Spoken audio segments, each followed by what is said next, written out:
Assalamualaikum warahmatullahi wabarakatuh. Perkenalkan, saya Lailatul Rohmah, guru TK Negeri Pembina Pedesaan Kecamatan Kopang, Kabupaten Lombok Tengah, Provinsi Nusa Tenggara Barat.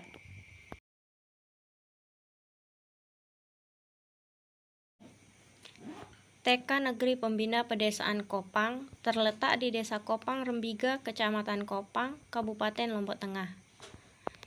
Secara sosial budaya, peserta didik di sini berasal dari lingkungan sekitar. Ada pula yang berasal dari pendatang luar daerah yang memiliki perbedaan adat, budaya, disebabkan karena orang tua mereka merupakan karyawan yang ditempatkan tugas di daerah ini. Selain itu, minat, bakat, dan tingkat usia anak juga sangat beragam. Berdasarkan perbedaan latar belakang tersebutlah, TK Negeri Pembina Kopang memenuhi kebutuhan belajar individu muridnya melalui pembelajaran berdiferensiasi.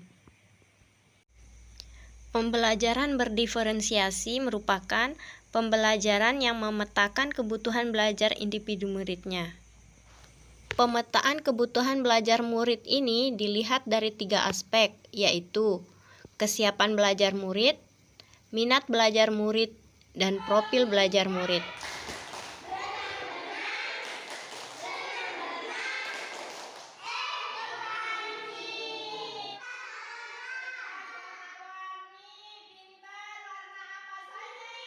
Untuk mengidentifikasi kesiapan belajar murid, guru melakukan asesmen diagnostik dengan menggali pengetahuan awal murid melalui kegiatan bercakap-cakap dan memberikan pertanyaan-pertanyaan yang berkaitan dengan materi pembelajaran atau topik pembelajaran yang akan disampaikan. Setelah mengidentifikasi kesiapan belajar murid melalui asesmen diagnostik, selanjutnya guru memberikan kegiatan pembelajaran yang disesuaikan dengan tingkat kesiapan belajar murid, minat belajar murid, dan profil belajar murid atau gaya belajar murid. Minat belajar murid merupakan suatu keadaan mental yang menghasilkan respon terarah kepada suatu situasi atau objek tertentu yang menyenangkan dan memberikan kepuasan bagi diri sendiri. Sedangkan gaya belajar adalah bagaimana murid memilih, memperoleh, memproses, dan mengingat informasi baru. Secara umum, gaya belajar ada 3, yaitu 1. Gaya belajar visual, belajar dengan melihat. 2. Auditori, gaya belajar dengan mendengar. 3. Kinestetik, gaya belajar sambil melakukan. Mengingat bahwa murid-murid kita memiliki gaya belajar yang berbeda-beda, maka penting bagi guru untuk berusaha menggunakan kombinasi gaya mengajar.